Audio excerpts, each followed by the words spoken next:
Hi guys, welcome back to my page. Please like, share, and subscribe for more Choro Q videos. 164 tuned cars and other car toy brand. Anyway guys, uh, this is a Choro Q. It's a HELI-Q. Uh, another part of Choro Q or uh,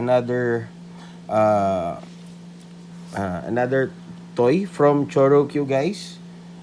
It's a helicopter with a remote. I just purchased it last week and delivered it today. So this is a uh, unopened or sealed uh, brand new old stock. Okay, and I never tested it yet, guys. If it's still functioning or maybe for display only because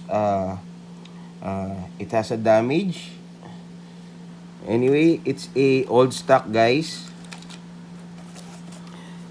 It's a HELI-Q made by Takara Tomy. I already checked the inside, guys.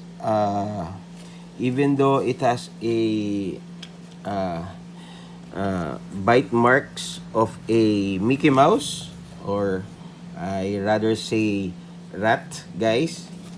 As you can see, it has a damage on the box. And this one, guys, the previous owner, guys, already encircled the damaged parts of the box. But I I purchased it even though if it's not working or it has a bite marks of a Mickey Mouse. Okay, so I already checked the inside, guys. It's very good condition, still brand new. As you can see, it has a extra rotor at the rear, and it has tape. Even in the packaging, guys, still intact the inside. Even the frame itself, it has a masking tape.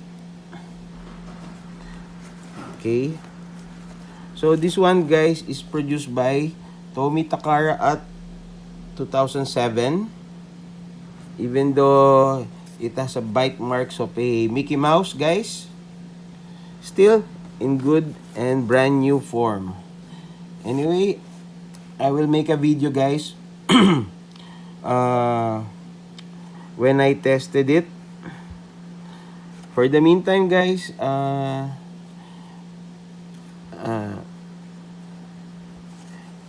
it's just only for display. So if I have time, I will open it and test it it's if still runs, guys. If it still run very good. So again, guys, this is a Choro Q HELI-Q from Takara Tomy, released by Choro Q in 2007. Okay, I did not translate the name of this guy, this particular model, guys. I think the logo already says maybe it's a dragonfly. The name of this HELI-Q, guys, I have no idea. And it's a infrared control helicopter. It has three colors: blue, red, and yellow. I got the blue one, guys. So I saw this already. It has a up and down button and left and right, and this is the charging point. Battery indicator lights, left and right also, and the on and off switch, guys. So this is my first HELI-Q. And